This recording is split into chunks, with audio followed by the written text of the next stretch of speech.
आजच्या नियोजन बैठकीमध्ये विमानतळाच्या त्या नाईट लँडिंगला धरून त्या नवी जिंदगी संघर्ष समिती स्थापन करण्यात आली. त्यांचं असं म्हणणं आहे की आता घरावर जर बुलडोज चढवतात आम्ही संघर्ष करू सरकारच्या विरोधामध्ये. 1500 घरं जी आहेत अतिक्रमित ते 5000 घरं, तर ते संघर्ष समिती स्थापन करून लढा देणार असं त्यांचं 107 एकरवरती अतिक्रमण आहे असं. बरं, पहिलं तर सरकारी जागेवर अतिक्रमण करायचं, बेकायदेशीरपणे राहायला जायचं, पुन्हा व्यवस्थेला चॅलेंज करायचं आणि अशा पद्धतीचं वर्तन करायचं हे शोभत नाही. आपण शासकीय जागेवर अतिक्रमण केलं याच्यावर शिक्कामोर्तब करताय.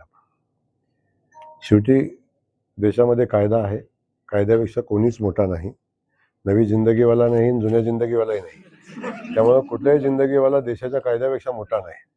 त्यामुळं कायद्याची अंमलबजावणी करत असताना कुणी आडवा आला तरी सुद्धा कायद्याची अंमलबजावणी होईल आणि जे कायदेशीर आहे ते काम होईल. काय चर्चा झाली पाहिजे? भाऊ, विमानतळाला धरून प्रश्न आहे. नवी मुंबई विमानतळाला दिबा पाटलांचं नाव देण्यात यावं यासाठी नवी मुंबई विमानतळाला दिबा पाटलांचं नाव देण्यात यावं यासाठी खासदार म्हात्रे जे आहेत ते विधान भवनावरती मोर्चा काढणार आहे. आता म्हात्रेंच्या मनात काय आहे हे मला कल्पना नाही आणि दिबा पाटलांचं नाव देण्यासंदर्भात माननीय मुख्यमंत्री महोदयांनी सातत्यानं स्पष्ट केलेलं आहे.